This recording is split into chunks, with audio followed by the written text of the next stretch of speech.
Welcome everybody. Today's video we're going to go over my Star Wars book collection.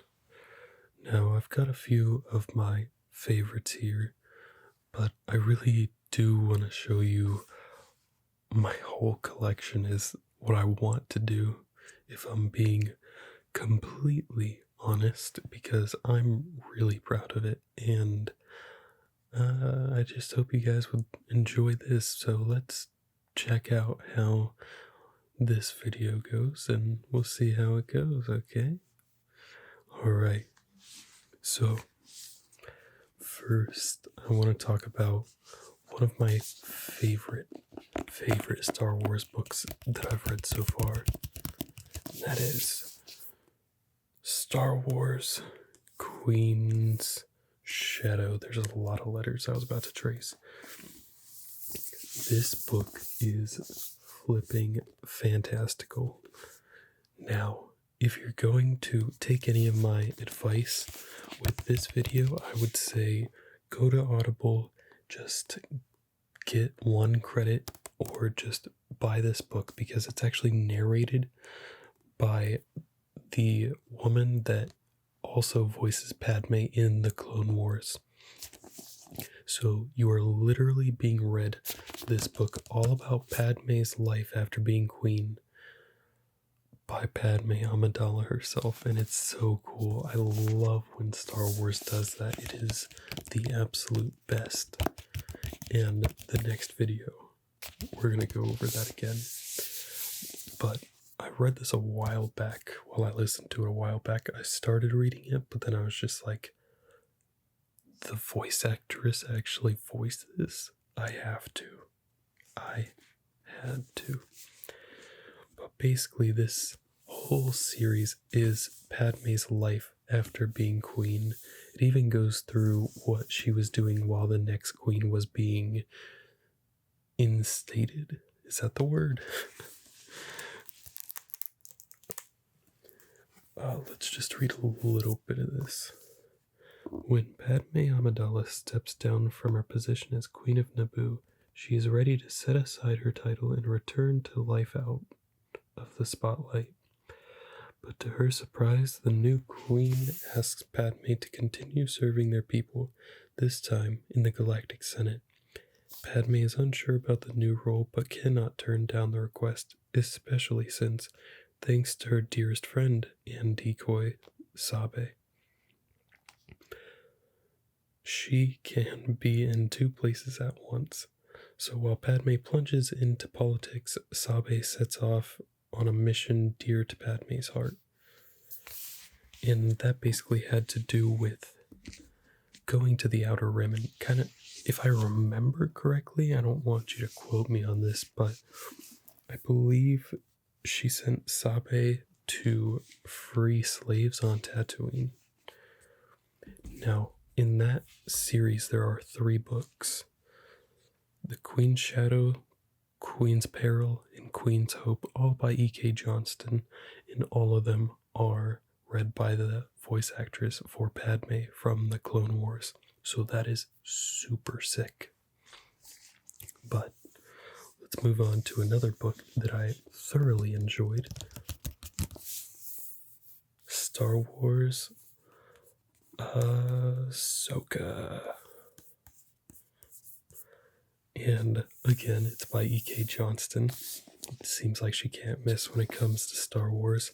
And once again, it is read by Ashley Eckstein, the voice actress for Ahsoka in the Clone Wars. This book is super cool. It is basically about Ahsoka kind of living life right after she left the Jedi Order. Let me just read you the summary real quick and then we'll talk about it. Ahsoka reached out for him again, this time for his hands and fingers, and for the balance of weight blown by his hips and knees. She felt something awaken in her, every combat lesson Anakin had ever taught her.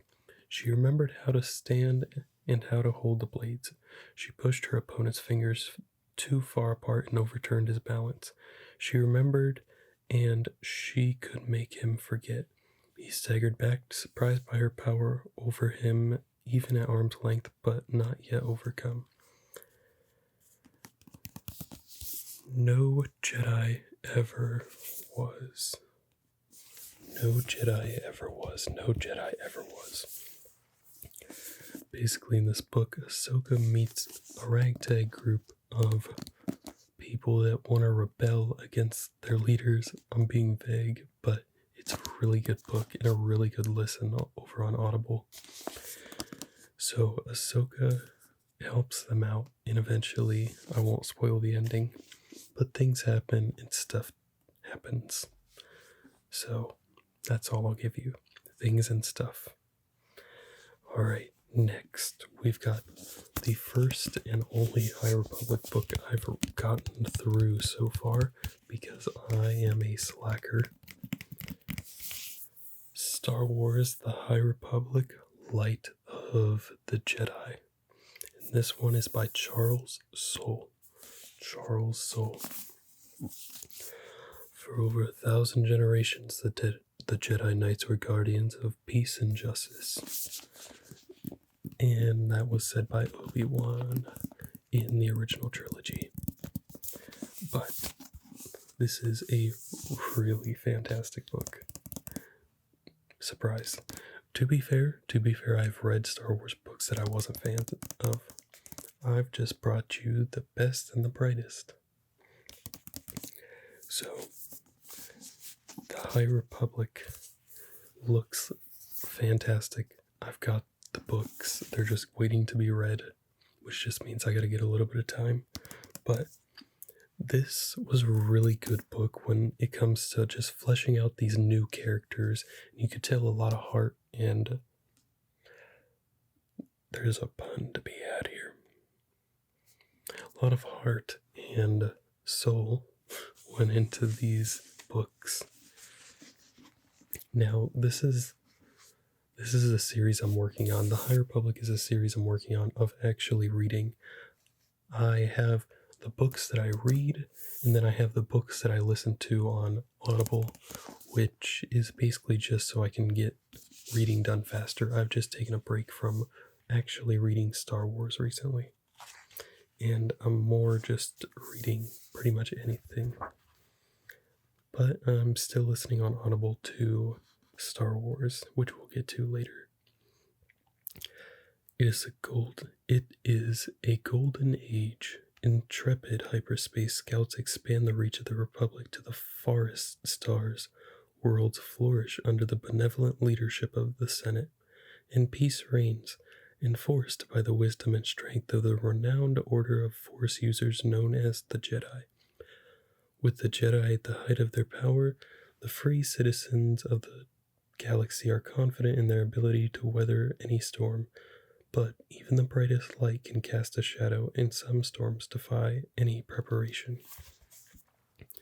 That's just the first paragraph of the book summary. So if you're interested in this book, you can find it Barnes & Noble, Amazon, all your book places, because it's still pretty new. And I actually think there's a reprint coming out like next month for this book.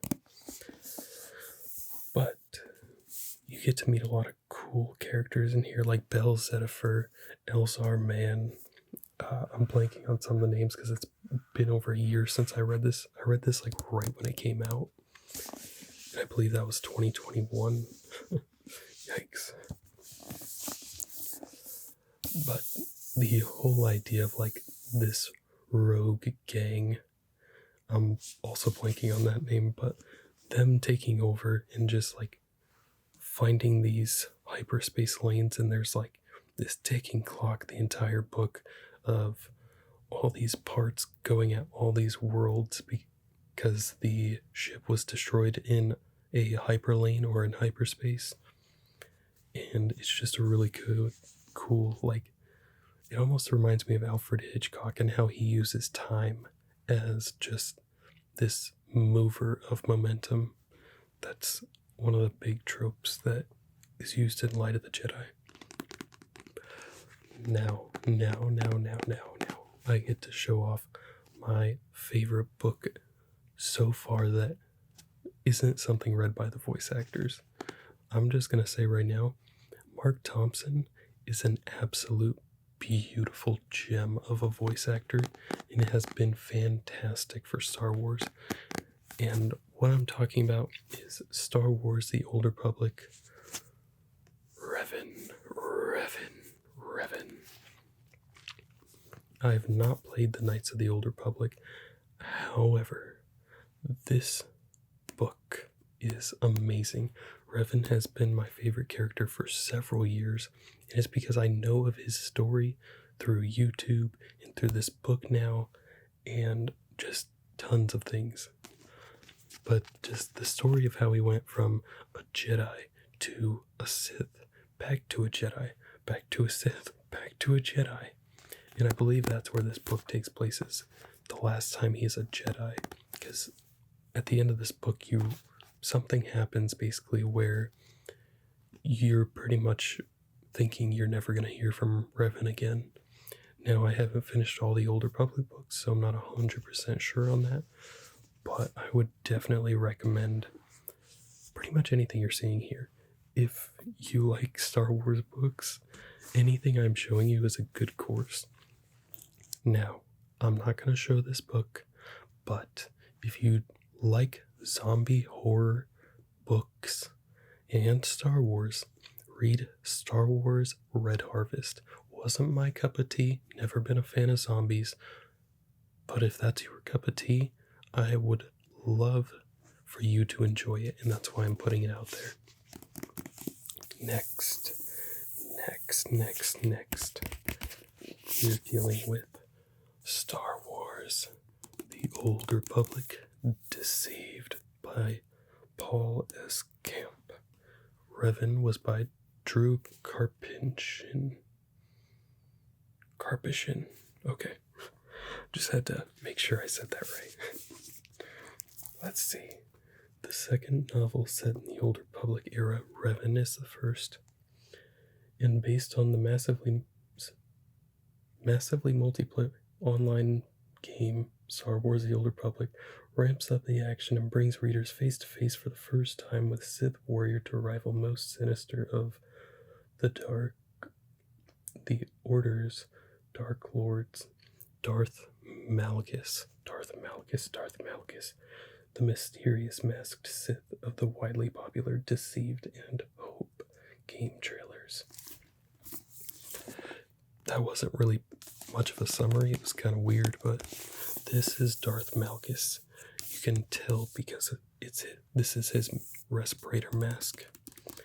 And basically this whole book is all about when the Sith take control of the Republic. They invade Coruscant and end up killing like a lot of Jedi because they attack the Jedi temple while like most of the masters are all away.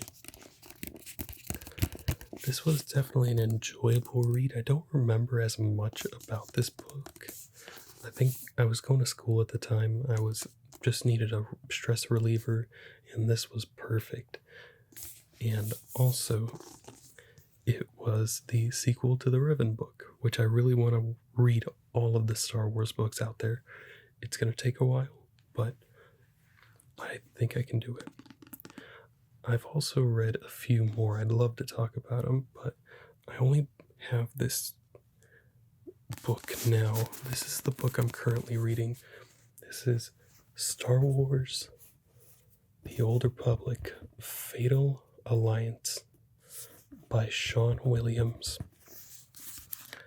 And this book is really fun. I'm back to Mark Thompson as my Star Wars narrator. I listened to Red Harvest right before this book, and now I'm on this book. And that's what makes me appreciate Mark Thompson for real. Oh my gosh. Absolute godsend to Star Wars narration community. In this book so far, I'm being taken on a trip where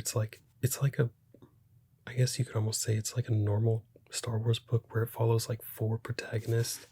You've got the Jedi Padawan that's not supposed to be there. You've got the senator that actually is in cahoots with the Empire. You've got a Sith acolyte that is also not supposed to be there. So, as you can kind of guess, they go at it. And then there's just this item that that is leading people to what they believe is a new world, and both the Republic and the Empire are trying to get as many new worlds, especially because this world is supposed to be high in material or minerals. And they all meet up at the Hutt's palace on... This is really testing me. Basically the Hutt planet. If you know, you know. Because I'm blanking on it hardcore, but this is a really fun book. I would honestly say, so far, if you're going to read any series, if you're going to start somewhere, either start at the very beginning with Dawn of the Jedi, or if you're just looking for a series to jump into anywhere in the canon or the canonical timeline or the Legends timeline, depending on which you want to go. If you want to go canonical, start with the High Republic. If you want to go Legends, start with the Old Republic. If you would like to just start just overall, I would say Dawn of the Jedi. If you really like when the voiceover artist narrates their own book, Ahsoka. There's The Queen's Hope, Queen's Peril, Queen's Shadow by E.K. Johnston. And then there's like fun little books like Dr. Afro, where it's like a radio drama. And those are really fun too. But, we are out of books, unfortunately. But I would really love to do a part 2 to this video. So, I just want to thank you all for being here, and I will see you in the next video.